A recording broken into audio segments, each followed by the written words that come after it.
Class today we'll discuss liabilities. Let's go back to the basic accounting equation.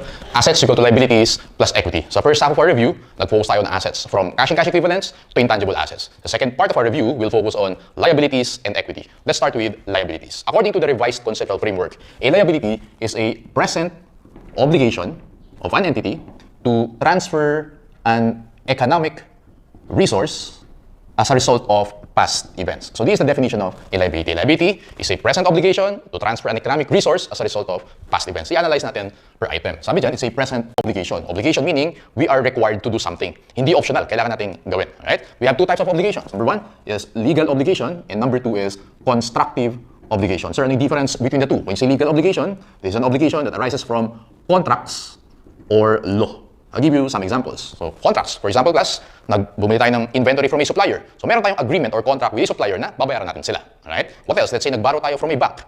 Well, meron tayong agreement or contract with a bank na magbabayad tayo ng principal and interest. So, ano naman yung obligation arising from law? For example, class, pag magbabayad tayo ng taxes sa government, kay BIR, even though wala tayong contract with BIR, we are required by law to pay taxes. Okay? Ang tawag natin dyan, class, legal obligation. So, ano naman yung constructive obligation? When you say constructive obligation, we are not required, but it is expected from us. Okay, so for example, class, yung business natin is nagbebenta tayo ng calculators, right? And then, ang naging business practice natin, nagbibigay tayo ng free repairs sa mga bumibili ng calculators natin. Even though hindi tayo required na mag-free repairs, since yun yung naging business practice natin, yung mga customers, nag-expect na magbibigay tayo ng free repairs. Ang tawag natin doon, class, constructive obligation. Okay? To transfer an economic resource. Ano mga examples of economic resource? Ang pinaka-common class is to pay cash. So sa illustrations natin earlier, nag-deliver ng inventory si supplier, magbabayad tayo ng cash. Nag-borrow tayo from a bank, magbabayad tayo ng cash for the principal and interest. Magbabayad tayo ng taxes, syempre, cash yung pagbabayad natin, right? Ito yung pinaka-common. What else? Pwede rin na to deliver goods or to render services. For example, si customer, nag-advance payment sa atin, meron tayong obligation to deliver goods or to render services. Okay? As a result of past events. Ibig sabihin, class, before maging liability, the transaction dapat na-incur na yan or nangyari na. Okay? Already incurred. Ibig sabihin, kapag future transaction pa lang, hindi yan pwede maging liability. Okay? And very important, class, concept of liability, before you can recognize a liability, the liability must be both probable and measurable. Very important. Ulit-ulitin natin ito, class. No? Before ka mag-recognize a liability, it must be probable. Okay? Ibig sabihin, probable na mangyayari, magkakaroon tayo ng obligation, and the liability can be measured reliably. Tandaan nyo lagi yung probable and measurable. Right? Now, let's go to the presentation. So, liabilities, as we all know, are presented in the balance sheet or statement of financial position. So, parang assets lang yan. Pwede mo siyang i-present as current or non-current. Okay? Sir, tuwing kailan magiging current yung liability? If it's due to be settled within the operating cycle or within 12 months. Okay? So ito yung rule natin, class. Yung liability will be presented as current if it's due to be settled, if babayaran natin siya within the operating cycle or within 12 months. Sir, ano ibig sabihin ng operating cycle?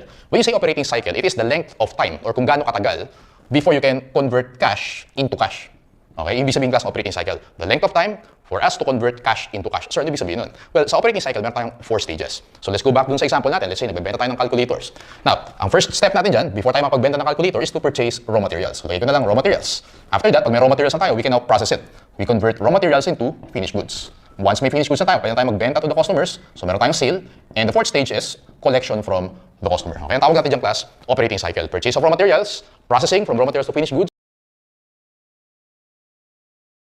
we sell to customers, and we collect from customers. Sir, bakit sinabi mo cash to cash? Nung bumili tayo ng raw materials, syempre, cash outflow yan. Okay? Nagbayad tayo. When we collect from customers, inflow naman yan. Naka-receive tayo ng cash from the customer. From cash to cash. Ang tawag natin ng class is operating cycle. Now, yung operating cycle, pwede yung maging more than 12 months. Pwede yun. But if not clearly determinable, if the problem is silent, i-assume natin that the operating cycle is 12 months. So, ulitin ko, class. Before a liability can be classified as current, it must be due to be settled or babayaran natin siya within the operating cycle or within 12 months. Now, kailan naman siya, sir, non-current? Well, actually, residual definition lang yan. So, sabi sa conceptual framework, if it's not current, ibig sabihin, non-current yung liability. So, ibig sabihin, if it's not due within the operating cycle or 12 months, non-current yung classification. Okay? Now, let's have some examples of liabilities. Current liabilities and non-current liabilities. Actually, isa-isahin natin yan. Alright? For current liabilities, first is trade and other payables. When you say trade, if you remember, na-discuss natin sa trade receivables, ibig sabihin, it's related to the ordinary course of business. Whenever bibili tayo ng inventory from a supplier, ang tawag natin doon is, meron tayong trade payables. Alright? So, other payables. Ano examples ng other payables? Well, example yan is notes payable na short term. For example, bumili tayo from a supplier, nag-issue tayo ng promissory note, meron tayong notes payable. What else? Pwede ring accrued expenses. From basic accounting, alam natin class, when you say accrued expenses, already incurred but not yet paid. Okay, hindi pa bayad. Ano may example niyan? Rent payable. Ano pa? Let's say interest payable. Okay, ano pa? Salaries payable. Ayan. So these are examples of accrued expenses. Again, accrued expenses, already incurred but not yet paid. What else? Unearned revenue. Okay? So when you say unearned revenue, na-receive na natin, pero hindi pa natin na-deliver yung goods or na-render yung service. So basically, merong advance payment sa atin si customer. And other types of payables. Later, i-discuss natin yung estimated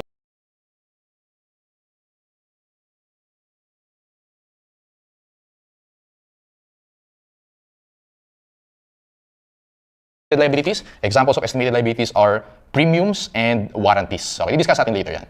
And last one for current liabilities, provisions and contingencies. Alright?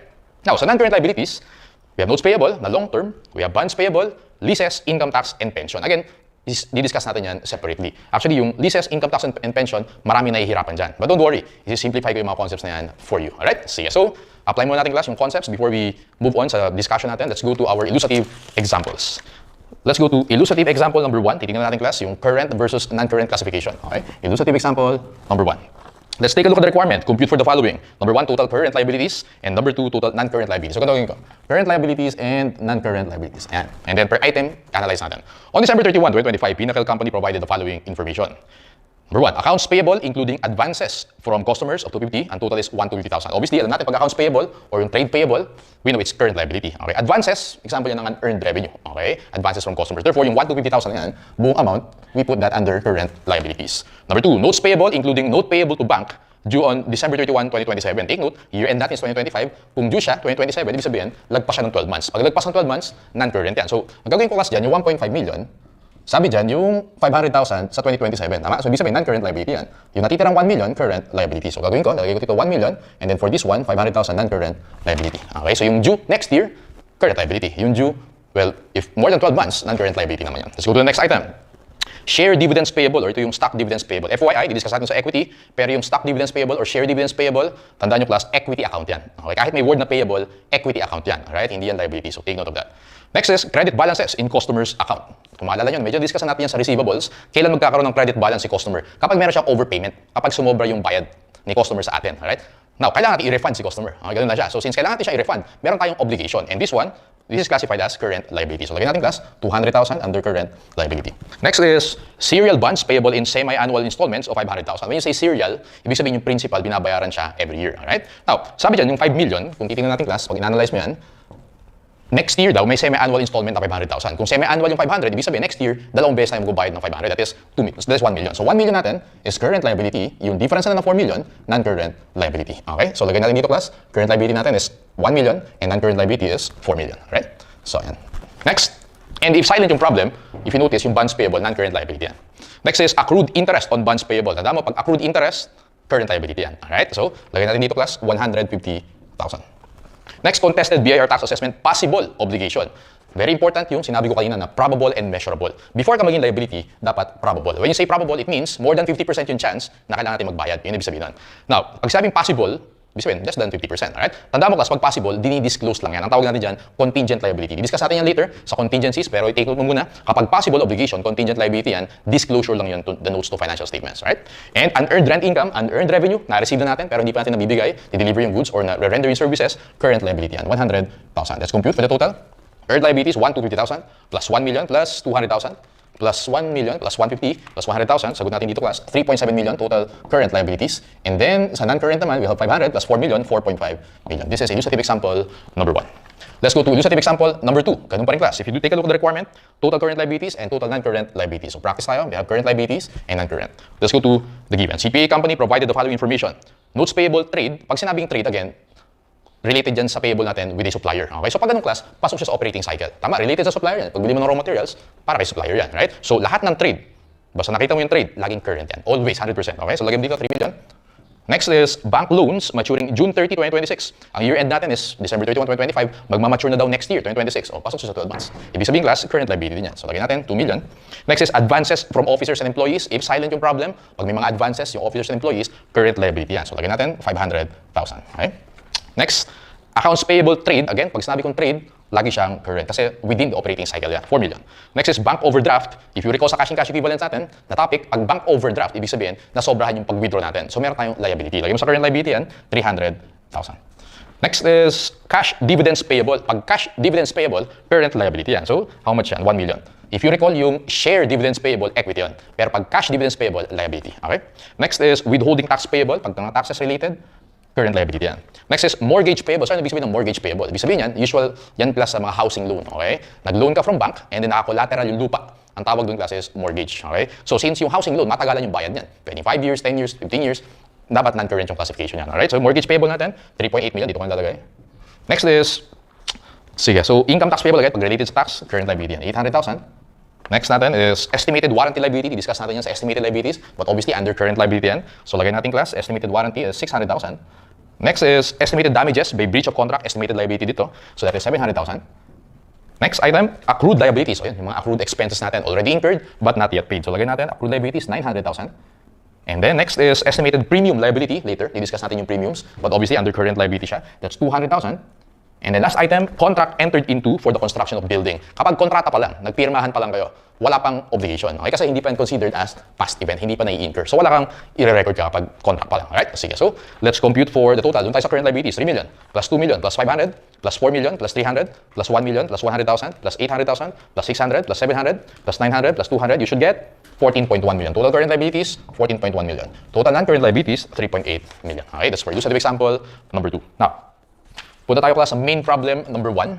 So, class take note na magtatalon-talon ako, okay, from illustrative examples to main problem. So, please be patient na lang, no, para at least mas maganda yung flow ng pagsasagot natin. Alright? Usulat ko naman class kung main problem or illustrative example. Let's go to main problem number 1. This is still about current versus non-current. O, sige. Isa-isayin natin. Compute for the total current liabilities. So, compute na rin natin yung non-current. So, current liabilities and non-current liabilities. Okay. First item, estimated premium liability. Again, that's current liability. Next is contract entered into. Again, pag contract, wala pang transaction, hindi pa incurred yan, so wala kang liability. Notes payable, advances from officers. Pag from officers or employees, if silent, current liability. Withholding tax payable, again, pag related sa tax, current liability. Mortgage payable, long-term yan, yung mga housing loans, so lagay mo yan sa non-current liability. Next is income tax payable, 800, so dyan siya sa current. Accounts payable, trade, again, pag accounts payable, always, pag trade, always, current yan. Bank overdraft, again, it's current liability. Pero pag bank draft, okay, cash in bank yan. Bank draft, cash in bank. Bank overdraft, current liability. Okay, so ingat ka doon ha, baka matrick ka. Notes receivable discounted, if you remember discussion sa notes receivable discounted is presented as contra notes receivable account. So hindi to liability. Okay? Next is dividends payable. Kapag silent, cash dividends payable yan. Alright? So it's current liability, 1 million. Next, notes payable, nakalagay short term, 2 million. So ibig sabihin, current liability. Estimated warranty liability, 600,000, that's current liability. Notes payable trade, basta trade, current liability yan. Estimated damages by breach of contract, that's also current. And then last one, accrued liabilities, that's also current. Let's compute for the total current liabilities, 200,000. Plus 500,000, plus 100, plus 800, plus 4 million, plus 1.5 million, plus 1 million, plus 2 million, plus 600,000, plus 3 million, plus 700,000, plus 900, you should be able to get, okay, ulit, 200, plus 500, plus 100, plus, okay, 800, plus 4 million, plus 300,000, okay, 4 million plus 300, yung bank overdraft hindi ko pa nalagay. So, lagay natin yung bank overdraft na 300,000, ayun, yun yung kulang ko. Plus, hindi. So, ang nalagay ko 1.5, mali. So, ang kasama dapat yung bank overdraft na 300,000. Huwag mo isasama yung notes receivable discounted. Okay, recompute natin. 200,000 plus 500 plus 100 plus 800,000 plus 4 million plus 300,000 plus 1 million plus 2 million plus 600 plus 3 million plus 700 plus 900. Answer natin class, 14.1 million. That's for main problem number 1. Okay. Now, let's continue our lecture. Okay, let's go to refinancing. Sir, ano ba ibig sabihin ng refinancing? Sulat mo muna class. When you say refinancing, it is a replacement of old loan with a new loan. Okay? Ulitin ko. When you say refinancing, it's a replacement of old loan with a new loan. Okay? I'll give you an example. Let's say, class, meron tayong loans payable from Metrobank. Ayan, Metrobank. Amounting to 10 million. Ayan. And then, the issue date, okay, or yung kung kailan natin siya binarrow, July 1, 2026. And then maturity niya is 5 years. So plus 5 years, July 1, 2031. Okay, so ganito sa class. Ulitin ko. Meron tayong loans payable from Metrobank. Okay, 10 million pesos. In-issue siya, July 1, 2026. Meron siyang maturity, July 1, 2031. 5 years. Okay? And let's say class today is July 1, 2030. Alright? Now, obviously, yung December 31, ang tawag natin dyan class, balance sheet date. Ang ibang tawag din dyan, financial statement date and reporting period. Okay? So, iyan yung ginagamit interchangeably. So, ulitin ko class. Pag sabi mo December 31, ang tawag dyan, balance sheet date, financial statement date, and reporting period. Okay? So, FYI. March 31, 2013, tawagin natin siyang date of issuance. Okay? So, ibig sabihin, ito yung date wherein the financial statements will be available to the users of the financial statement. Let's say, March 31 yan. And July 1, 2031, obviously, ito yung maturity date of our loan. Ayan. So, marami tayong dates. Now, ang issue dito, class. Sir, ano ulit yung refinancing? So, ganito yan. Tama ba, class? Let's say today is July 1, 2030, magmamature na yung loan natin 1 year from now. Alam natin, kapag magmamature na siya 1 year from now or within 12 months, current liability na yan. Okay? So if the problem is silent, ang general rule natin, if currently maturing or due date na next year, ang general rule, current liability na yung loans payable natin. Okay? Bakit ulit? This is a definition of current liability due to be settled within 12 months. Ngayon, what if nag-refinance? Ano ibig sabihin ng refinancing, sir? Replacement of old loan with a new loan. So sinabi natin kay Metrobank, Metrobank, yung since magmamature na next year, yung loan namin, maglo-loan kami ulit sa inyo. Yung loan na yun, ipambabayad namin sa old loan.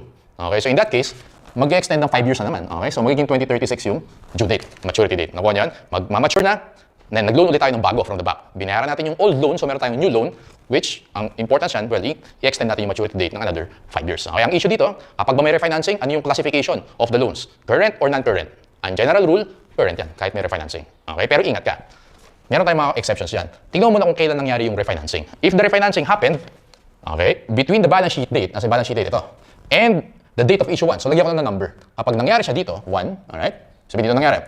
If the refinancing happened between the balance sheet date and the date of issuance, tandaan mo, class, the loans payable is still considered as current liability.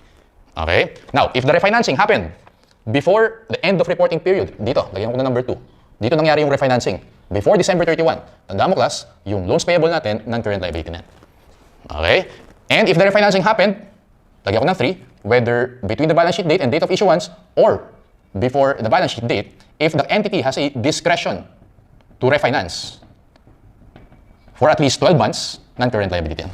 Okay, sir, ano ibig sabihin ng discretion to refinance? Ang ibig sabihin ng discretion to refinance, class, meron tayong control, meron tayong ability na mag-loan anytime from Metrobank. Ang tawag natin dyan actually, credit line.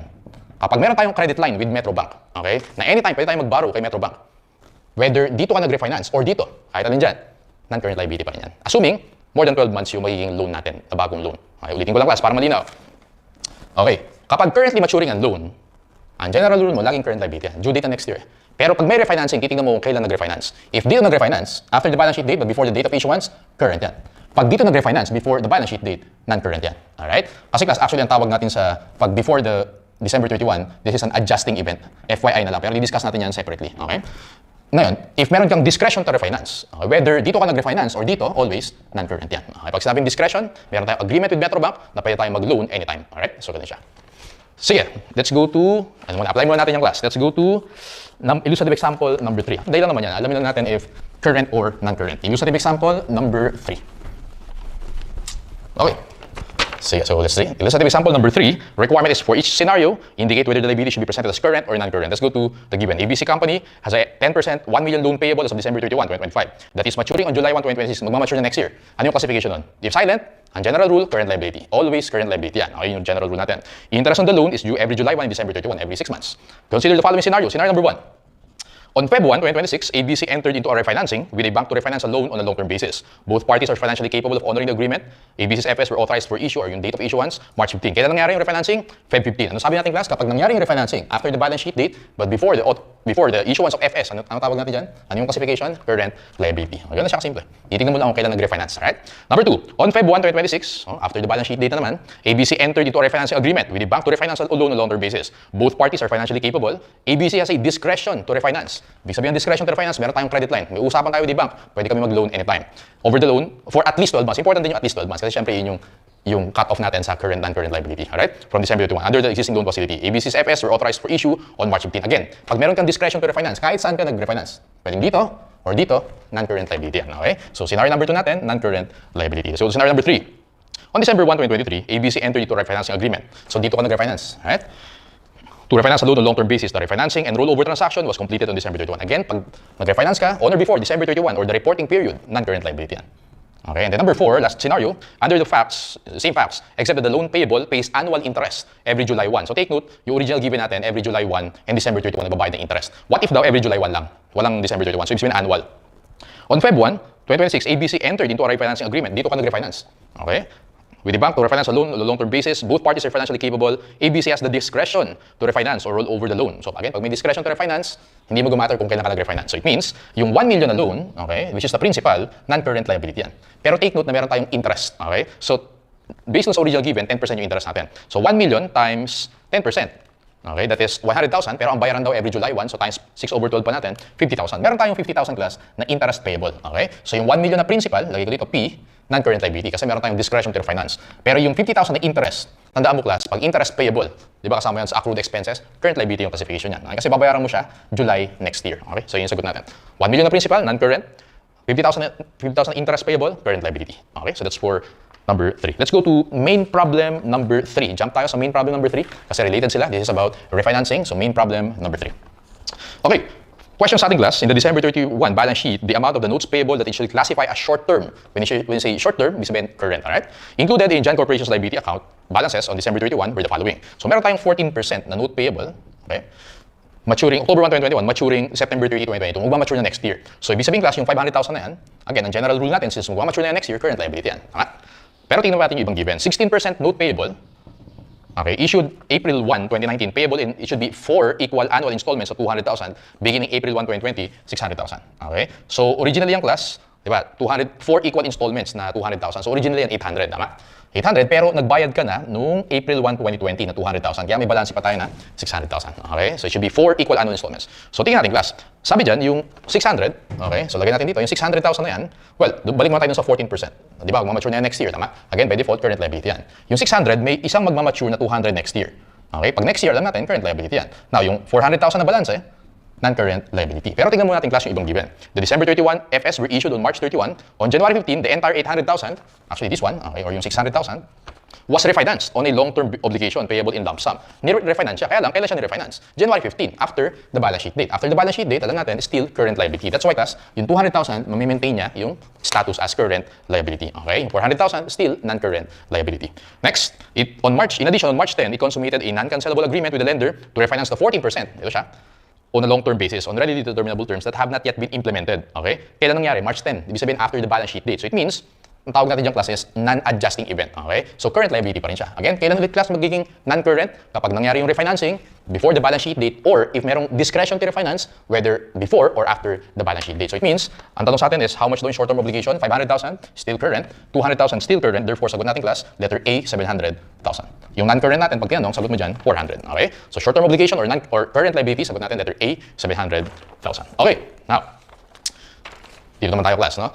Payable on demand. Sir, ano ibig sabihin ng payable on demand? Payable on demand happens whenever there is a breach of contract, okay? Or breach of covenants. For example, class, yung loan natin kay Metrobank na 10 million. Ang usapan natin kay Metrobank, if ever na hindi tayo makapagbayad ng 3 na annual payments, okay? 3 payments, hindi tayo nakapagbayad, magiging payable on demand. So, ibig sabihin, even though matagal pa yung maturity date, kailangan na natin bayaran si Metrobank. Okay? Yun ibig sabihin nun. Again, once may mga ma-violate tayo na terms, okay, may breach of contract or breach of covenant, yung loan natin magiging payable on demand. Okay? Now, ang rule natin doon, since payable on demand siya, babayaran na natin ang general rule, current liability.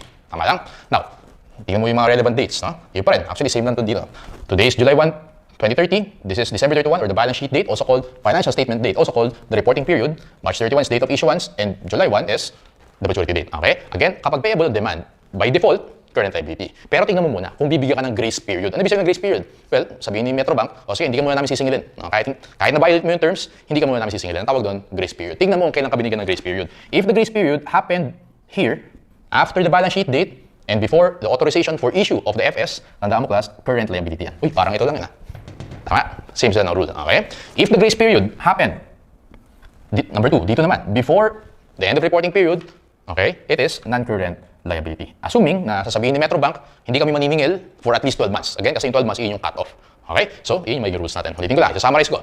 Pag payable on demand, by default, general rule, current yan. Pag binigyan ka ng grace period for at least 12 months, pag dito ka binigyan ng grace period after the balance sheet date, current pa rin. Okay? Kasi non-adjusting event yan. Kapag binigyan ka ng grace period before the balance sheet date, non-current yan kasi adjusting event yan. Alright? And take note, ang difference lang nila, yung refinancing and payable on demand, walang concept ng discretion to refinance kapag payable on demand. Yun lang. Pero as to the rules, magkamukha lang sila. Okay? So, apply natin yung class. Let's go to illustrative example number 4. Punta ka dun sa illustrative example number 4. Titingnan natin class if payable on demand, if current or non-current yung classification. Illustrative example number 4. Requirement for each scenario indicate whether the liability should be presented as current or non-current. On January 1, 2025, BSA company took a 3-year, 1 million loan from a bank. The loan agreement requires BSA to maintain a current ratio of 2:1. If the current ratio falls below 2:1, the loan becomes payable on demand. Okay? As of December 31, BSA's current ratio is 1.8:1. Ibig sabihin, merong breach of contract. May violation of terms. Bumaba tayo dun sa requirement ni bank, payable on demand. Kailangan bayaran na natin si bank. Even though 3 years yung loan, payable on demand, babayaran natin. Again, ang general rule, current yan. Pero tingnan natin yung nangyari. Scenario 1, despite the breach of loan agreement, there is no indication that the bank will demand payment over the next 12 months. Well, kahit walang indication, again, ang general rule natin, current liability yan. Okay, so scenario number 1, current liability. Hindi matter kung may indication or wala. Again, pag payable on demand, current liability. Let's go to scenario number 2. On January 5, 2026, dito. Okay, the bank agreed not to collect. Ano tawag natin doon? Grace period. The loan in 2026 and gave BSA 12 months to rectify the breach, okay? Or para makabawi ka daw, okay? So, at least 12 months, ibig sabihin class, okay, sana kaya lang dito nangyari. Kapag dyan nangyari, after the balance sheet date, classification mo is current liability, okay? Scenario number 2, current liability. Scenario number 3, last scenario. On December 31, the bank agreed not to collect the loan. Ang tawag doon, grace period, and gave BSA 12 months to rectify. Kailan nangyari? On or before the balance sheet date, okay? December 31, therefore, non-current liability. So, current, non-current, these are the answers for illustrative example number 4. Okay, sige, so let's go to illustrative example number 5. Okay, jump tayo class to illustrative example number 5. So basically, magsasagot lang tayo ng mga other current liabilities. Okay, so this is about accounts payable. And ang maganda sa accounts payable, yung natutunan natin na concepts inventory, related lang dito yan. Tama? Kasi whenever we buy inventory, ang entry natin, debit purchases or debit inventory, credit accounts payable. So ano yung knowledge natin sa inventory, especially yung merong legal title, okay, yun na din yung i-apply natin. So pag may legal title ka sa inventory, pwede ka na mag-recognize ng accounts payable. And very important din yung shipping terms. Okay? So yun yung i-apply natin. Let's go to illustrative example number 5. Okay, requirement is compute for the adjusted accounts payable and prepare the adjusting entries. On December 31, XYZ has accounts payable of 1 million before possible adjustments. So tawag natin dyan, unadjusted accounts payable. So lagyan natin class, how much? 1 million. Alright? Letter A, goods in transit from a supplier to XYZ, December 31, with an invoice cost of 50,000, purchased FOB shipping point was not yet recorded. Pag FOB shipping point, basta na-ship na, sa atin na yan. Okay? So in transit, ibig sabihin na-ship na yan. So therefore, add mo yung 50,000. And then, sabi, prepare daw yung entry. Lagyan rin tayo ng entry. Debit purchases, credit accounts payable, 50,000. Kaya tayo nag-credit, kaya may plus tayong 50,000 dyan. Let's go to B. Good ship, FOB shipping point from a supplier to XYZ, tayo sa XYZ, was lost in transit, nawala daw. The invoice cost of 20,000 was not yet recorded. Kahit nawala yung goods, ibig sabihin, na-ship na yun, in transit. Sa atin na yung goods na yun. Alright? So, ibig sabihin, class, magpa-plus 20,000 tayo dyan. Okay? So, ang entry natin, debit purchases, credit accounts payable, 20,000, kaya lang nawala daw. So, i-charge mo sa loss. Meron kang corresponding entry, debit loss, credit purchases, 20,000. Pero take note, meron pa rin tayong accounts payable kasi upon shipment, na-transfer na yung title sa atin. Alright? Let's go to letter C. Good ship, FOB shipping point from a supplier to XYZ, December 31, amounting to 8,000 was recorded and included in the year-end physical count. Well, na-ship na, in-include daw natin, tama lang yung ginawa. So for letter C, wala tayong adjustment dyan. Tama lang yung ginawa ng company. Letter D, goods in transit from a supplier to XYZ, December 31, invoice cost of 10, purchased FOB destination. Pag FOB destination, dapat ma-receive muna natin yung goods before we record. The goods were received on January 2026. Hindi daw ni-record. Tama lang kasi next year pa dapat i-record yan. So, no adjustment. And letter E, goods in transit, goods with invoice cost of 15,000 was recorded and included in year-end physical count as goods in transit. It was found out that the goods were shipped from a supplier under FOB destination. Well, hindi pa sa atin yan. Okay? Kasi hindi pa natin nare-receive. Therefore, mag-minus 15,000 tayo dyan. So, entry natin, debit, accounts payable, credit, purchases. Okay? To correct yung accounts payable natin, 15,000. So, these are the adjusting entries. Let's compute for the adjusted accounts payable. So, 1 million plus 50,000 plus 20,000 minus 15,000. Sagot mo dito class, 1,055,000. Adjusted accounts payable, answer natin, 1,055,000. Easy. Okay, kasi alam natin yung inventory. So, madali lang din i-apply yung accounts payable. Okay, let's go to, balik tayo class, sa main problem number 2. Okay, main problem number 2 again. Please be patient, pa-jump tayo sa sasagutan, no? Para related yung mga questions na sasagutan natin class. Main problem number 2, this is still about accounts payable.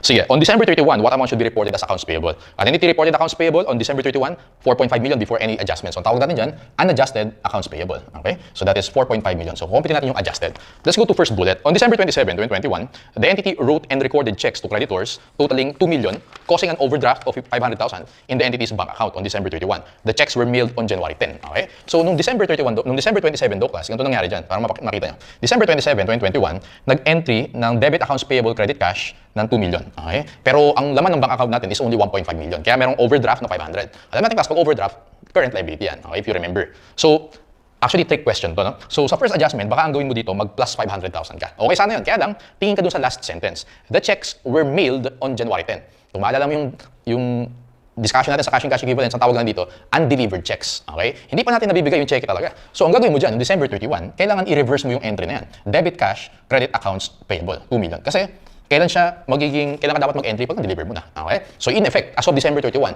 wala tayong overdraft. Nakuha mo ba yan? So since ang entry natin, magkikredit tayo ng accounts payable na 2 million, instead na 500,000 dyan, plus 2 million yung magiging adjustment natin. Okay? So medyo trick yung first bullet na yan. Sir, kailan tayo magkaka-overdraft? Magkaka-overdraft ka, January 10 pa. Pero as of December 31, yun yung pinag-uusapan natin, wala kang overdraft. Gets? Okay. Number 2. Okay, on December 28, the entity purchased and received goods for 750,000. Terms 2, 10, and 30. The entity recorded purchase and accounts payable at net amount. Pwede naman yan. Pwedeng net method, pwedeng gross method. 750,000 times 98%. Inineta natin sa discount. Nakuha nyo ba yung 735,000? Yes. Okay. The invoice was recorded and paid January 3. Well, sabi dun sa first sentence, na-receive na daw natin yung goods December 28. So whether FOB shipping point or destination, sa atin na yung goods kasi na-receive na natin. Pero ni-record daw January 3. Mali yun. Dapat i-record mo na ng December. So plus natin yung 735,000 which is the net amount. And number 3, goods shipped FOB destination. On December 20, from a vendor, pag sabing vendor, ibig sabihin supplier, to the entity were received January 2. The invoice cost was 325. Okay? So it means, take note, nakalagay dun sa first sentence, no? Before any necessary adjustments. Ibig sabihin, hindi mo pa na-consider to. So anong nangyari dito, class? Hindi pa natin na-receive. So hindi pa natin na-record dyan. Okay? Yun yung ibig sabihin yan. Tama lang, na hindi pa natin na-record sa FOB destination. So, yan siya. So 4.5 billion plus 2 million plus 735,000. Yung adjusted accounts payable natin, class, is 7,235,000. Adjusted accounts payable, letter C. Okay? That's for main problem number 2. Let's jump to illustrative example number 6. Okay, so again, ang sasagutan natin, class, yung mga examples natin ng other payables. Okay? Tapos na tayo sa trade payable, basically yung accounts payable natin. Doon naman tayo sa other, specifically yung unearned revenue. Okay, so let's go to illustrative example number 6. This is unearned subscriptions, an example of unearned revenue. So pakita ko yung journal entries and then later magsasagot tayo ng sa main problems natin. Okay, so let's go to illustrative example number 6. Okay, let's take a look at the requirement. Compute for the following: unearned revenue balance, revenue from subscriptions, and journal entries. Again, pag sinabing unearned, na-receive na natin pero hindi pa natin di-deliver yung goods or na-render yung services. Therefore, meron tayong obligation, meron tayong liability. Okay? Mr. Accounting Company sells monthly subscriptions for an industry publication. Subscriptions received after November 1, cut off, take note, December 31 yung year end, after November 1 daw, are held for publication in the following year. Ano ibig sabihin nun? Lahat ng ma-receive, lahat ng para sa November and December, next year pa natin ibibigay yung subscription. Ibig sabihin, unearned yun. Tama? Pero from January to October, earned yun. Hindi ko, January to October, earned. November and December, unearned. Okay? So receipts during 2025 for subscriptions were made evenly. Ibig sabihin, equal yung amount per month na nare-receive natin from the subscriptions. Okay, unearned revenue, January 1, 2025. So, gagawin ko lang, class, beginning balance ang unearned revenue. UR na lang, unearned revenue. This is a liability, therefore, yung beginning balance mo, credit. So, 3 million. Receipts from subscriptions during 2025. So, yung 24 million na yan, class, for the whole year. Tama ba? For the first 10 months yan, pag divide mo yan by 12, 24 million divided by 12, that is 2 million per month. So, ibig sabihin, class, from January to October, 2 million per month times 10, that is 20 million. Okay, so 2 million times 10. Tama ba? Earned na to. Okay? Now, yung November to December, which is 2 million times 2 or 4 million, ito yung unearned natin. Okay? Kasi next year pa daw yan. Okay? I-render yung service. So, unearned yan. Tama? So, ang gagawin ko, class, ang na-receive natin, na total amount is 24 million. Lagay ko muna siya dito, temporarily. Alright? And then, ang ending balance natin, ng unearned natin, dapat 4 million. So, lagay ko siya dyan. Solve for x, x is 3 million plus 24 minus 24, that is, okay, so 3 plus 24 minus 4, solve for x, that is 23 million. Okay, so ito yung earned, yung revenue natin. Okay, so now, requirement A, unearned revenue balance, December 31, 2025, sagot mo dyan, class, 4 million, which is basically November and December. Yung sagot mo sa requirement A. Requirement B, revenue from subscription, sagot mo dyan, C, 23 million. Okay, actually, pa natin lagay ng entry yan. Debit cash, credit unearned revenue, 24 million. Yan muna, tama? 24 million. Next entry natin, debit unearned revenue, credit revenue from subscriptions. How much na-compute natin? 23 million. Yan yung entry natin. Actually, yung 23 million na yan, yan yung beginning balance, plus yung na-earn natin from January to October. 3 plus 20, yun din yung 23. Okay? So yun yung journal entry natin. Again, unearned revenue, 4 million. Revenue natin, 23 million. Ito yung journal entries. Okay? That's for illustrative example number 6. Ngayon, class, jump tayo to main problems 7, 8, and 9. 7 kasi lahat to, unearned revenue lahat. Okay? Let's go to number 7. Okay, so tingnan natin, class. This is about gift certificates. Okay? Actually, yung gift certificates, liability din yan. Kasi pag nagbenta tayo ng GC, gift certificates, pag niredeem yun ng customer, meron tayong obligation na may bibigay tayong something sa customer. Okay? Gift certificate. This is an example of unearned revenue. Okay? So let's go to number 7. Okay, question is, what amount should it report as unearned revenue? Okay, Betania Company sells gift certificates, redeemable for store merchandise that expire 1 year after issuance. So pag lumagpas ka ng 1 year, hindi na pwedeng i-redeem ni customer yung gift certificate. Okay? Now, it has the following information pertaining to gift certificate sales and redemptions. Unredeemed, December 31, 2020, so mag-T-account tayo, class. Ganito gagawin ko dyan. Lagay ko na lang dito, unearned GC na lang, okay, gift certificate. Beginning balance is 75,000. Based dyan sa T-account. Okay, yung T-account natin yan.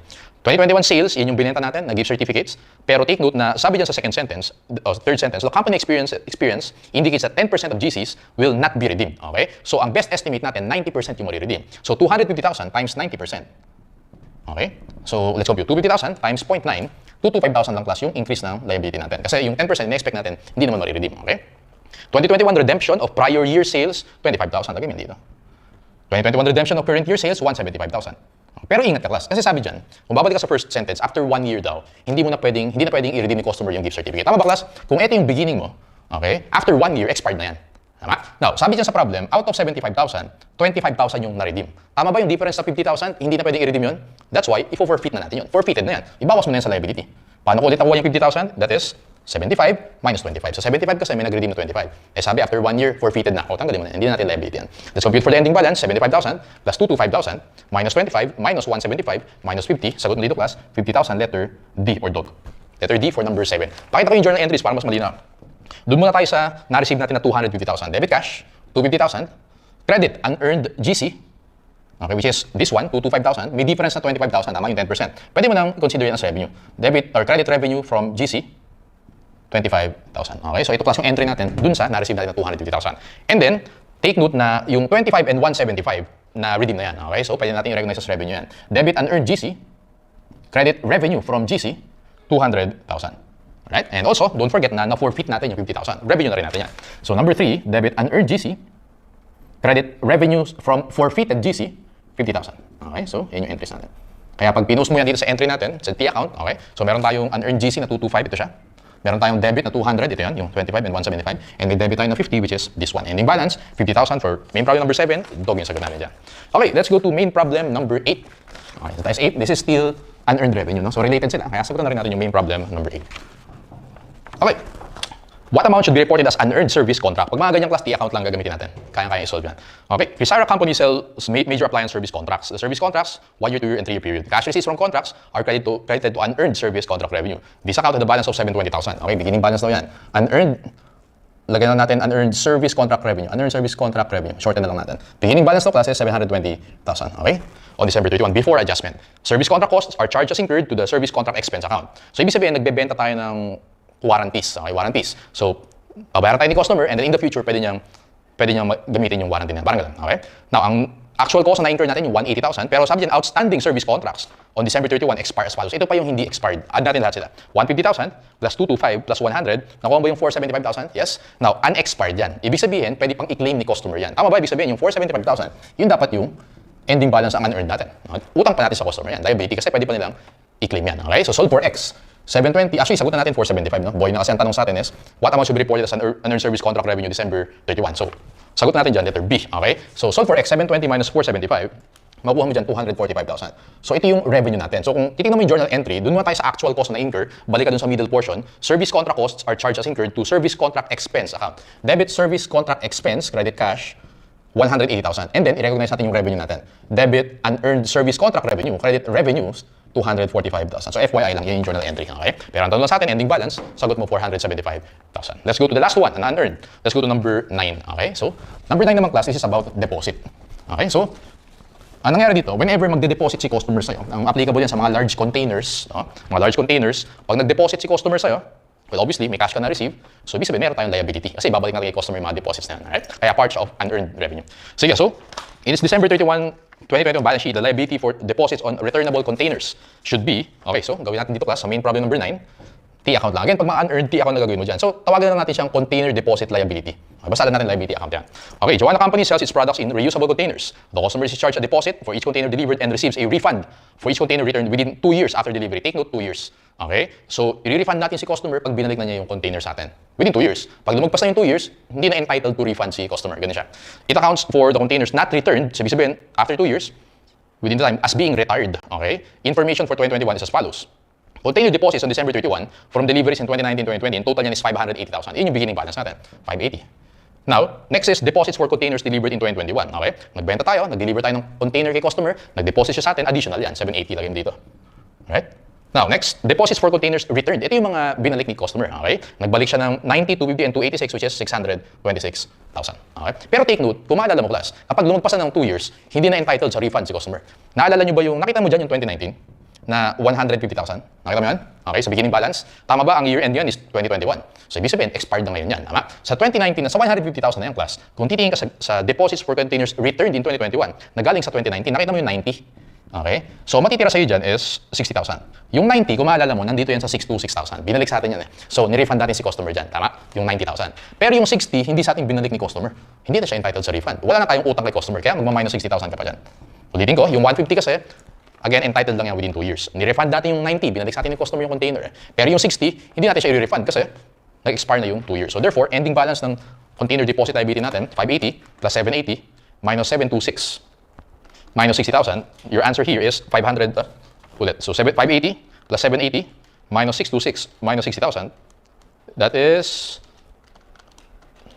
674,000. Answer natin for number 9 is 674, letter C. Okay, pakita ko na rin yung entry para malinaw. First entry natin, which is yung na-receive mo natin during the year. Debit cash, credit, container deposit, liability, 780,000. Second entry, yung binalik natin or yung refund natin, debit, cash deposit, liability, credit cash, that is 626,000. Actually, kasi yung cash deposit ay yung container deposit liability, this particular problem, technically hindi siya unearned revenue kasi wala naman tayong revenue na nire-recognize dito. Okay, it's just that meron sa ating deposit si customer, kailangan natin ibalik sa kanya. Okay, kaya this one technically hindi siya unearned revenue, right?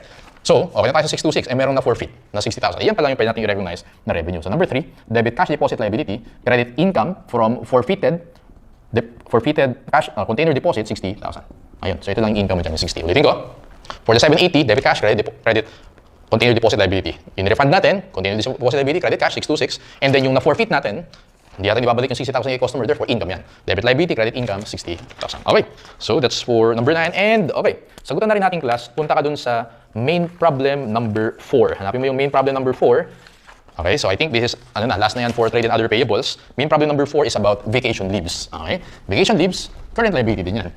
Yun yung mga entitled si employee, pagka naka-earn siya ng leaves, well, babayaran natin sa employee. So that's why considered to as current liability. Let's go to main problem number 4. Madali lang naman to, let's see.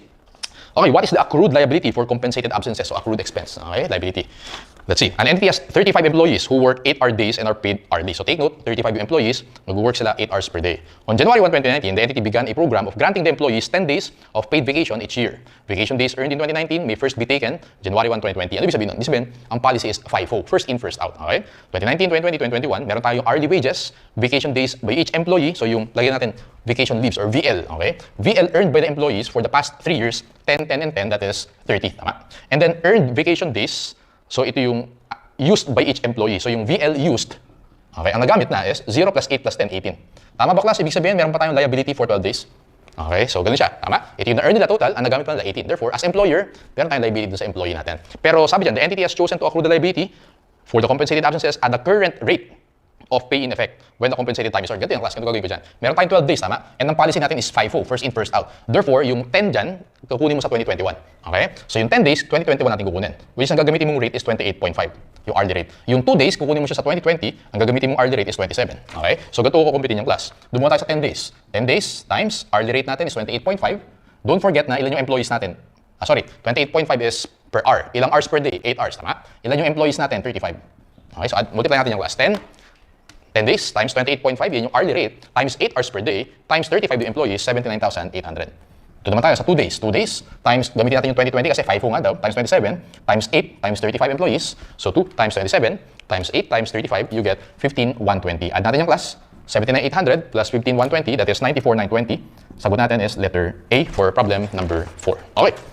So, sige. So, I think wala naman tayo na skip. Punta muna tayo dun class sa theory questions. Selected theory questions muna. May skip tayo ng hindi natin sagutan lahat agad. No? So, yung mga related muna sa na-discuss natin so far. Okay, let's go to theory number 1. Current liabilities include, punta ka class sa letter C. Current liabilities, letter C yan. Obligations which are expected to be settled within the normal operating cycle. Pag sabi operating cycle, yun yung, meron tayong 4 stages. This is the length of time to convert cash into cash. And obligations are due to be settled within 1 year or 12 months. Okay, letter C for number 1. Number 2, a present obligation. Ito siya. Present obligation should be accrued when, tanda mo, dapat probable yan. Okay, so probable. Letter A yung sagot natin dyan. Okay? Letter A for number 2. Let's go to number 3. Ano ibig sabihin ng probable? Okay? An outflow of resources embodying future economic benefits is probable. When, punta doon sa letter A, the event is more likely than not to occur, meaning the probability that the event will occur is greater than the probability that the event will not occur. So, ibig sabihin, more than 50% chance na mangyayari yung event na yun. Na ibig sabihin, merong 50% chance na kailangan natin magbayad. Yun ang ibig sabihin nun. That's what you call probable. Letter A. Pag naman 50% or less than 50%, possible naman yung tawag doon. Okay? Pag possible, hindi mo nire-recognize as liability. Okay? That's for number 3. Number 4, it is an event that creates or legal or constructive, okay, obligation. FYI, ang tawag natin yung class, obligating event. Letter D for number 4. For example, naka-receive tayo ng goods kay supplier, meron tayong obligation. Okay? Mag-buy kay supplier. Ang tawag na doon, obligating event. Okay? Letter D. Number 5, which is not an essential characteristic of a liability. A, the liability is the present obligation, yes, characteristic yan. B, the liability arises from past transaction or past events, yes. The settlement of liability requires an outflow of resources or transfer of economic resource. Yung dog yung hindi kasama dun sa definition or characteristic. Okay, the liability is payable to a specific identified payee. Actually, hindi lahat yan. Kaya meron tayo later, i-discuss natin estimated liabilities. Ibig sabihin, hindi natin exactly ma-identify kung sino yung babayaran natin. So, yung letter D na yan, hindi siya necessary sa definition of a liability. Let's go to number 6, which of the following items would be excluded? Alin daw hindi kasama sa current liabilities? Isa-isa natin yung choices. A, normal accounts payable which had been assigned, kasama yan, or accounts payable. B, long-term debt callable within 1 year. Ibig sabihin ng class callable, payable on demand. Pag payable on demand, again, current liabilities. So, kasama yan. C, a short-term debt which at the discretion of the entity can be rolled over at least 12 months. Again, pag meron tayong discretion, kahit kailan mo i-refinance yan, as long as may discretion ka for at least 12 months, non-current liability. So, excluded daw from current, letter C, because in letter C is a non-current. Tingnan natin yung dog. A long-term liability callable or due on demand with the creditor, even though the creditor has given no indication. Again, pag payable on demand, current liability yan. Okay? So, current, non-current, current. That's why sagot natin letter C. Let's go. Number 7, which is not a current liability, unearned revenue, yes. B, stock dividends. Again, pag stock dividends payable or distributable, equity yan. Okay, so hindi siya liability. Boy for number 7. C, the currently maturing, ibig sabihin payable next or due next year, current yan. Trade accounts payable, current. Number 8, an accrued expense can be best described as, punta ka dun sa dog for number 8. Not paid and currently matched with earnings. Ibig sabihin, may expense na tayo, pero hindi pa bayad. Ang tawag na doon, accrued expense. Number 9, which of the following is an accrued liability? Cash dividends payable, hindi. Wages payable, yes. Actually, isipin mo lang yung journal entry. Debit salaries expense, credit salaries payable. Yun, accrued liability yan. Rent revenue collected in advance, portion of long-term debt, hindi yan. Accrued liability. Boy for number 9. Let's go to jump muna tayo class, to number 15, 1-5. Okay, 1-5. On September 1, 2021, a company borrowed cash and signed a 2-year interest-bearing note. Both the principal and interest payable on September 1, 2023. Take note, pati yung interest, babayaran mo sa maturity. Okay? How many months accrued interest would be included in the liability for accrued interest on December 31, 2021 and December 31, 2022? Well, sabi dyan, September 1, 2021, ibig sabihin, from September 1, 2021 up to December 31, 2021, that is for 4 months. Tama? And then up to December 31, 2022, and plus tayo ng 12 months. 4 plus 12, that is 16. So sagot mo dyan, letter A for number 15. Okay, sa December 31, 2021, 4 months. Sa 2022 naman, 16 months. Kasi at maturity daw babayaran yung interest. 16. On September 1, 2021, a company borrowed cash inside a 1-year interest-bearing principal and interest. Payable September 1. How will the note payable and accrued interest? Well, babayaran mo na next year. Therefore, parehong current liability yan. For number 16, letter C. Okay, number 17, a retail store received cash and issued gift certificate that is redeemable. Alam natin, pag gift certificate, na-receive mo na, pero may obligation ka pa sa customer, unearned revenue yan. Letter B, deferred revenue. So pag sinabing deferred, same lang yan as unearned. Okay, magkamukha ng meaning.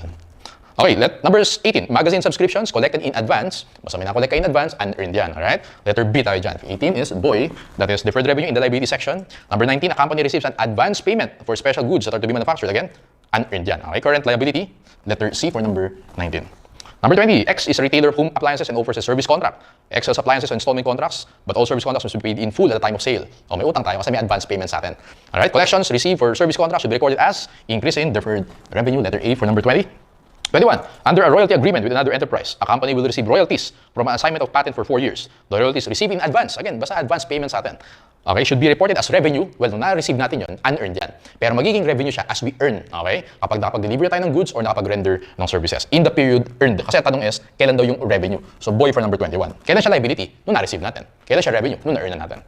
That's for number 21. Number 22. How would the proceeds received from the advance sale of non-refundable tickets? O kahit non-refundable pa yan. Since hindi mo pa na-render yung service, punta ka sa dog, unearned pa rin siya. Unearned revenue from the entire proceeds. Number 23. On March 31, X received an advance payment of 60% of the sales price for a special order to be manufactured and delivered within 5 months. At the same time, X subcontracted the special order equal to 40%. Naka-receive tayo ng 60% kay customer, sinubcontract natin or pinagawa natin yung service sa iba. Okay, what liability should be reported? Punta ka sa letter C. Okay, deferred revenue equal dun sa na-receive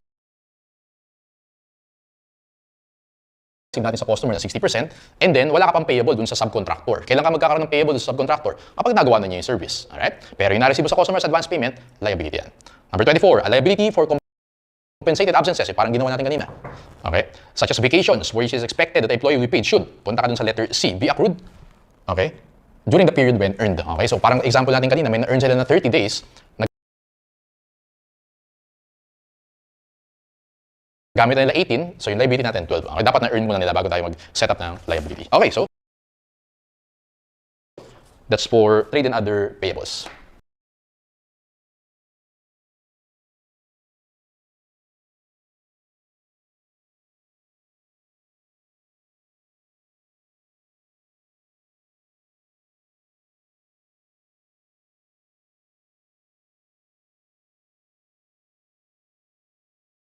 of course, goes back to, hands off my posse. That was the thing with the vagina hats. It's like, this is the 2016 retread. It's San Francisco 60s retreads using punchline slogan retreads from 2016. They still have the signs, Stephen. Like, you got to put them to use. Yeah, exactly. Hands off the bloated government. Yeah, exactly. Yes, there we go. It's the civil rights issue of our time. And dudes playing pool against women. So the official Hands Off website, they have a partners list. And, of course, you see the usual suspects, the ACLU, the labor unions, the Arab American Institute, the Bend the Arc Jewish Action, LGBTQAIP groups, Planned Parenthood, and some accidental support, this time from one George McFly. Hey, you, get your damn hands off her. He's nervous. He meant to be at the pool tournament.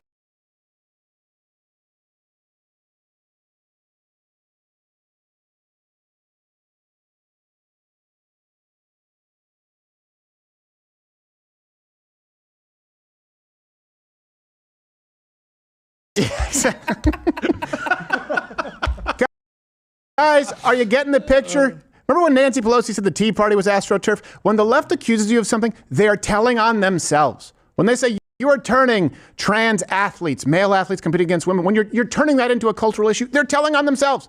When they say, oh, actually, this is AstroTurf from the MAGA crowd, they're telling on themselves. This is very clearly AstroTurf. NGO-supported protest. This is not grassroots. Yeah. That's why you haven't really heard of it. That's why no one has actually attended it. And I just don't think it works anymore. I remember I was on Joe Rogan's show, 2016, 2017, where he said, well, the big pussy march, that was a big thing. And I said, it wasn't grassroots. That was from the top down. And he was surprised. We know it now. Just remember this. This is always what the left does. Well, they're not even actually promoting anything, protesting anything real right now. I know. Hands off Social Security. He said he was going after fraud in Social Security. He didn't say anything about any benefits, and so did Donald Trump. He's like, I'm not going to touch that. I already told you about Greenland and Canada, so what are we out here yelling about? I don't think anybody knows. Stop changing the color of the sky. Oh, yeah. What? Hands off my chemtrails? I don't know. I have no idea. Well, anyway, maybe we'll get some more context with some highlights here from the Hands Off trademark 2025 protests. I am an immigrant. I am That's a huge bitch. unafraid, queer, and unashamed. And deported. Should be. Where'd you immigrate from? The Charlie Chocolate Factory? Hands Off Boston March, and it is the slowest march I have Told his ever dentist, been hands off my teeth. Hands off my broom. Oh, geez. Hands off the Cheetos. Are the litigators. Hands off women for him. We're going to litigate? Okay.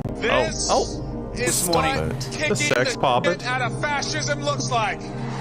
Yes, thank you, Chinese spy banger-in-chief Eric Swalwell. So, kicking the out of fascism is trannies and puppets? I mean, Sex pulpit. sex puppets? They're people. The left has no message, and they have no messengers. For proof, see the protest that involved drum circles, trannies, puppets, and their messenger, Eric Swalwell. I don't know if they ever win again. And here's the thing, too. We used to think of it as a youth movement, right? That has shifted dramatically. I'm a millennial where, of course, they were very, very left-wing. Gen Z is the most conservative generation at this point in their life, meaning 20-year-olds, young people, than any we have seen really in the last at least 3/4 of a century. So if you were looking for some young people, some enthusiasm at these protests, you're not the only one. I'm at the protest right now in New York City, anti-Trump, anti-fascist protest, and I have one question. Where the is Gen Z? These people are cheering, they're talking like it's just the 60s, it's just like the 60s, and they're having conversations and walking slowly. There's no fight here. There's no youth here. It's all 30-somethings and their children. Barely Sounds any older than teenagers that. ever. Like, these, oh my God. I can't even. Like, Try to where are you even. going if you're not going to the protest right now? Anywhere. They're going anywhere that's not the protest. And by the way, Somewhere with their friends, you Yeah. lonely bitch. Oh, jeez. yes, you not without my daughter retread. This is she says it's like from the 60s and they're 30-something with their kids. I will say this. Being someone in my 30s, this is the first generation you will have young people, particularly young liberals, who will go, okay, boomer, to someone who's like 32. Or to someone who is like 29. This is the first time where you have young people who think you are old and out of touch in your 30s. That wasn't actually. I have a theory. I think it's because if you're in your 30s, you were born in the 90s or 80s, which makes it a different century. Okay, the turn of the century. So we're 20th century kids. So do you think that we're old? Was that what it was like kids who were born in 1901? Yeah, they were antiquated. Listen to your old 19th century rhetoric. You don't know what it's like being raised in today's youth. Nobody cares about Gettysburg. That's right. We care about Pittsburgh. That's right. We've been emancipated. Get with the program. I have 14 brothers and sisters, and 12 of them died by being kicked from a horse. Oh, look, a motor car. Yeah. So to give you an idea, though, Generation Z, we've seen this, right? In 2024, 46 went for Trump, 52% for Harris. Now, that's a huge number when you look at people under 30 compared to any other election, pretty much ever. And it's even more glaring when you look at Gen Z men, 56% for Trump, 42% for Harris. Typically, young people become more conservative. They don't become more liberal. These are kids who are voting for Donald Trump before they even pay taxes, before they have families. Yeah. So it's not all doom and gloom. There is a silver lining. I think they see the absurdity. Yeah, and we talk about that all the time, that once you get older, you get out into the workforce, you have to have a job, you have to pay taxes, you start raising a family, that you become very conservative very fast, typically. Yeah. You see those numbers now, that's very heartwarming, because I think for it's a while there, it was looking pretty bad. Okay? I think it's less them becoming more conservative and just being disgusted with the left. I think that's part of it. With what the Democratic Party's doing. And then it's quickly making them go, maybe I shouldn't be siding with these people. What are they saying on the other side? Yeah, I think so. I mean, the left just can't, again, they just can't help themselves. Probably, you were raised in, kind of on the West Coast there, up in Washington area. And you think about back then, okay, gay marriage, that was kind of, a social issue. People are like, I'm socially liberal. But now, if you're voting Democrat, you have to be voting for sex surgeries, for violent inmates, and for biological men to compete in women's contact sports and not even fill out a form stating they're biological. The disconnect is so wide. I've got to imagine that young men are in high schools today. And please, I know there are a ton of you who watch. If you're in that generation and you are, for example, in a public school, how do people in your class treat the transgender, queer, pansexual furry in your class? How do you guys deal with it? Do you just go, oh, okay, yeah, sure. Is there a rejection of it? Is that why we're seeing this divide between, again, young men and women? I've got to imagine that they're living with it going, this is absurd. Yeah, you're right. This view has changed. When we were, teenagers or young adults, it was, the saying was, it's not Adam and Steve. I'm like, well, that's fine. It's not a big deal. But now it's like, oh, Adam's in Eve's cell. Yes. That's getting her pregnant in prison. Yeah. And Eve used to also be Adam as well, and I don't know how she got pregnant. I'm very confused. None of this makes sense. Why is the warden a cat? What's happening? Their prison should just be, they have to be completely normal in whatever gender they actually are. Yeah, exactly. We're not even going to put you in a prison. No. We're just going to put you on a routine where you're going to get up at the same time. You're going to eat 3 square meals a day. You're going to exercise. You're going to do your word jumble, some Sudoku. So, problem will take care of itself. Speaking of discipline, we'll move on here to the markets and tariffs and the reason why. But before that, obviously, at opening bell this morning, markets went red. And then they went up, and then they went down again. And I don't know where we are right now. Down. They've gone up, down. There's a lot of volatility, and I understand that creates a lot of uncertainty. And I understand why a lot of you may be worried. But that brings us to the word of the day right now that you are seeing the media use, circuit breaker. Japan, Nikkei has suspended its stock futures due to a circuit breaker, and trading has been suspended there. The Korean stock market tumbled during early trade on this Monday, with a circuit breaker I did not expect going that into voice. effect briefly in the morning to ward off panic selling. We also saw a number of markets like Japan actually in that circuit breaker today. The rapid rate decline put the stock market at risk of triggering a circuit breaker. It's something you need, right? You need sort of a circuit breaker, I guess. Had we I did expect got that to voice. 7, we would have hit the circuit breaker. They would have turned the lights out on the market. That's not true. To try to save us from ourselves. Good night, sweet bitch. Now, I really didn't expect that voice from the Korean lady. No, huh? I expected like, Korean market bad! Sell, sell, sell, sell! Fire! So what this is actually addressing, circuit breaker is, it defines the pause, right? Yes. The pause that takes place in trading when prices drop too fast in the market.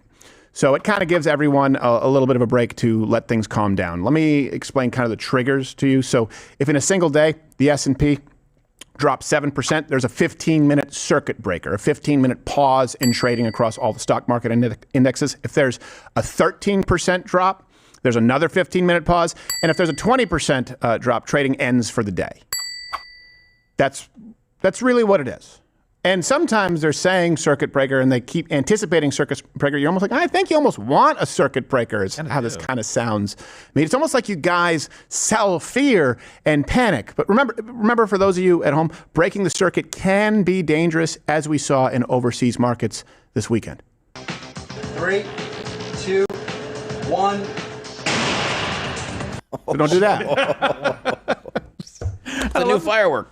I love, you're right. The fear porn right now is everywhere. Everybody's talking about how the market is down. And it was funny because we were watching CNN talk about how bad the markets were as the stock market had trended up. Right. And it was up 300 points on the NASDAQ and the Dow roughly. And they were trending all over the place, but they're not covering that stuff. So just calm down. Anybody, I know what our demographics of our audience are right now. I know what you are. Don't worry. It could suck. And we'll get into that in the next segment for just a little while, but don't worry. And if you're an old person retiring, that's not so great, but you should probably be in something that's less volatile right now anyway if you move the market around. Yeah. So that's the thing. But CNN would have you believe that the world is coming to an end. And so would social media, to be honest. And this is not the first time that this has happened. No. So to be clear, kind of getting to this, before we get into why it's actually better for you to not panic right away, please, I've seen some people out there going, I'm pulling everything out. So buy high and sell low. There's an interesting strategy. Just locking in those losses. Yes, exactly. Just hold on a little bit. But there are some reasons for the tariffs. We talked about this really for the last several months, saying there's going to be some discomfort. And that's not to minimize the discomfort. But at a certain point, you do have to understand and you do have to make a choice. Okay, do we want to live in a world where we continue to lose our manufacturing, where we continue to lose our national economy because of a foreign communist adversary who is subsidizing industry with the expressed goal of destroying our national economy? At some point, there needs to be a change, right? Mm-hmm. We're going to get to why this has taken place. Before we get to that, though, the panic. Okay, let me just give you some very clear historical context. In 2008, right, it was way worse than this. Let's grab this overlay. In 2008, there was a point, if you look there, you go, oh my gosh, look, this is terrible. I have to sell. The market it's done. But then if you just zoom out, if you'd have done nothing, look, you would have more than doubled. In some case, if you were in the dip, tripled your money. Let me be really clear. The market wins out. There are people out there who want to pick stocks and give you a hot ticket. They don't do any better than a monkey throwing darts at a board. Random walk. That is true. But then there are people who tell you, and putting anything in the stock market is like, it's like playing roulette. It's like playing the lottery. No, it is not. The market over time will always win out if you rebalance and if you're disciplined and you don't panic. Okay? That is one thing that is constant. It's something that Toolman has talked about, that people here were very conservative in our investment strategy with our wealth. If you panicked and sold, and there were some people who did that in 2008, that's the wrong. Let me give you again, COVID. Yeah. Remember COVID? There's a day, oh my gosh, it's done, it's over. Some people panicked and sold. Okay, I've lost everything. Now let's just zoom out a couple of years. If you did nothing, you not only get it all back, you would have gotten it all back and significantly outpaced the inflation that followed. This happens every single time. Every single time. And I have been on some calls with some of the best minds